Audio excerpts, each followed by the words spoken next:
Good evening. This is Drew Erickson back again talking about money, not math, because I love our country, but I don't believe our government or the stock market should be in control of our financial future. So my goal is to help you grow and protect your wealth while planning for retirement.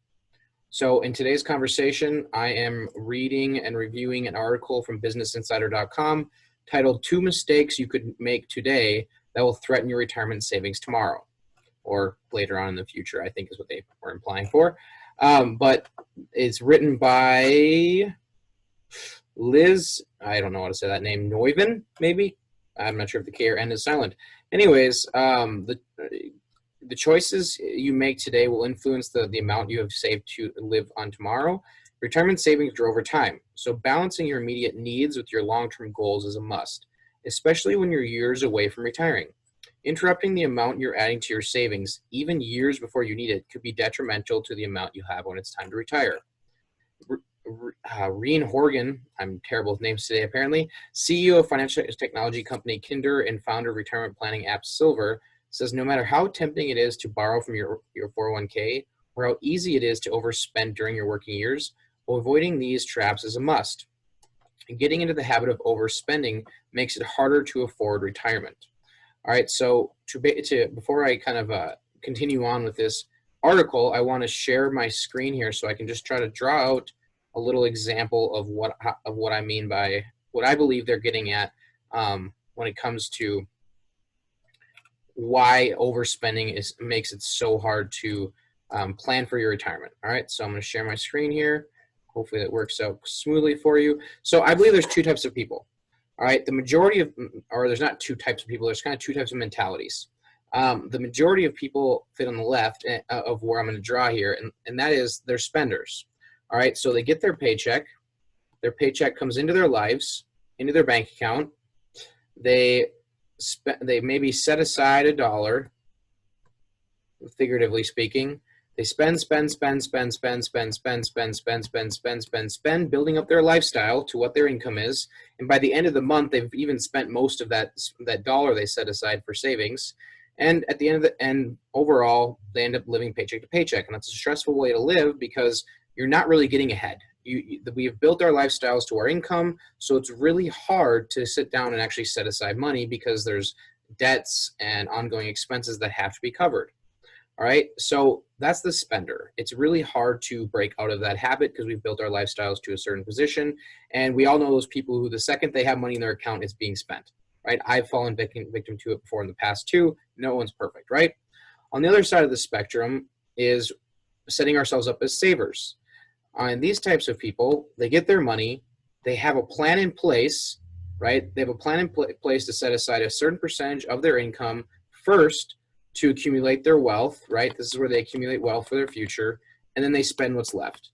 And being on the right side of this diagram is a lot less stressful because you're no longer living paycheck to paycheck, and you don't have to worry about making a decision between spending for lifestyle and saving for retirement. You know you already saved for your retirement. All right, so that's just kind of a simple example of what I believe they're getting at, where if we get in the habit of spending everything we make, it's really hard to get out of that habit. So the earlier we can move ourselves to the right of the diagram I drew in order to be savers rather than spenders, meaning pay ourselves first, save for our future first, and then spend what's left, rather than spending what we have and saving what's left. It's a very simple but huge difference, the better off we can be. And moving on with that, the second issue they get into is as today's economy struggles with rising unemployment rates and volatile stock markets, now is not the time to take on any new debt.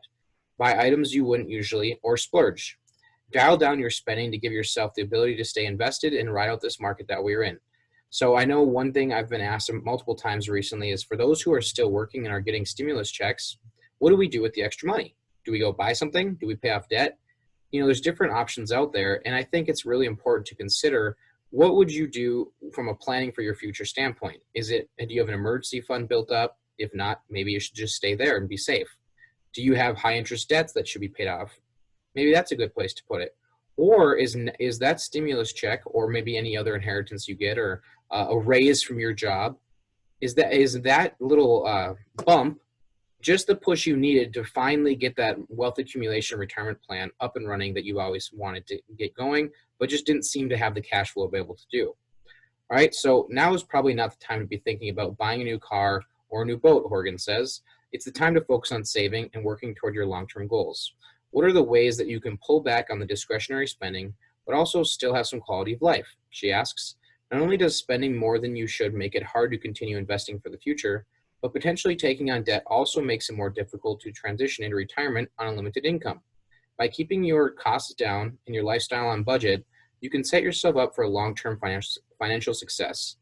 The second thing that they mention that can drastically affect your future is withdrawing from your 401k should be a last resort, they say. As Americans lose work and look for ways to make ends meet, taking money or borrowing from your 401k accounts can sound tempting.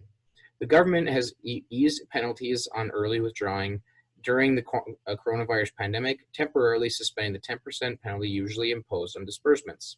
If you're wondering if an early withdrawal is the right choice, generally, I don't think that makes sense, Horgan says. Even with the relaxed restrictions, an early withdrawal or loan against your 401k could still do long-term damage. Retirement accounts depend on compound interest to grow, which means the longer you can leave your money alone, the better. Taking money out of your account could hurt the balance you'll have saved when you retire, even if you replace it later. And what they mean by that is when you take a loan from your 401k, that money is no longer growing. All right, it is no longer on your compounding curve growing. It is completely out of the growth stage. And until you put it back, it won't be growing anymore. And even though it may not seem like a big deal, the most valuable tool you have to your disposal when it comes to compounding is your time. So the more time you take money off the compounding curve, the less opportunity it has to grow. Now, I know I've done this example in the past, but I think it's so valuable that I'm going to share my screen and do it again. And that's just a compounding interest example. All right, so when we look at compounding interest over time, let's just say we're saving $10,000 or $1,000 per year. Let's keep it pretty reasonable. But I think the example will still hold.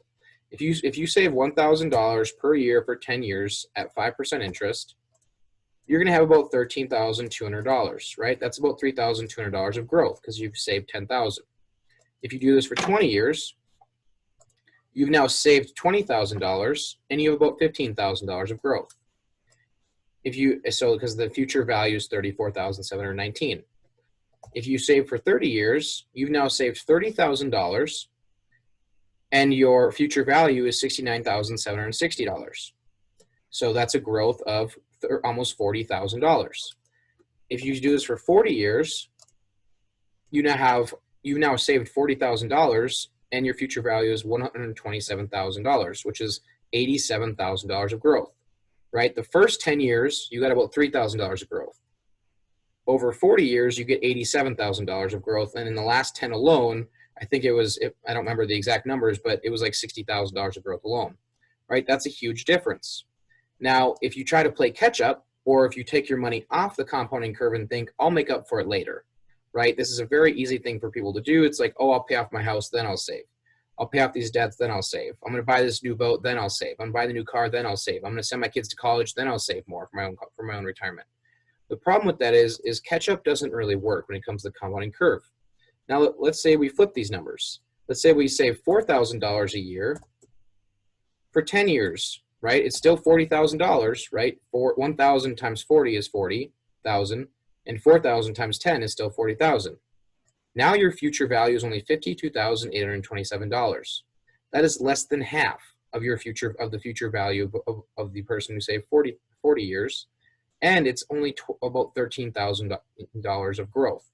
So the whole point here is, I know I just threw a bunch of numbers at you, but hopefully I illustrated the valuable point of understanding that every time you take money off the compounding curve, or every time you delay saving for your future, you're drastically hurting your ability to reach your wealth accumulation potential, because the longer you save, the more aggressive the growth is, right? So overall, that's the biggest thing I want to talk about today with this conversation. I don't believe, as far as the article goes, they just talk about how even though 401k that can be tempting, you should look at other options first. It's not a one-size-fits-all approach, so please talk to someone you trust. And if you don't have someone you trust, you can reach out to me, and I'm more than willing to run numbers for you to discuss options. Overall, I hope everyone's doing well. Hopefully, we're satisfied with the Vikings draft. Let me know what your thoughts were with this today's Money Not Math conversation. And as always, I really love and appreciate when people are willing to reach out, comment, like, and or share the content that I post. Thanks again for your time, and I hope you have a great day. Bye.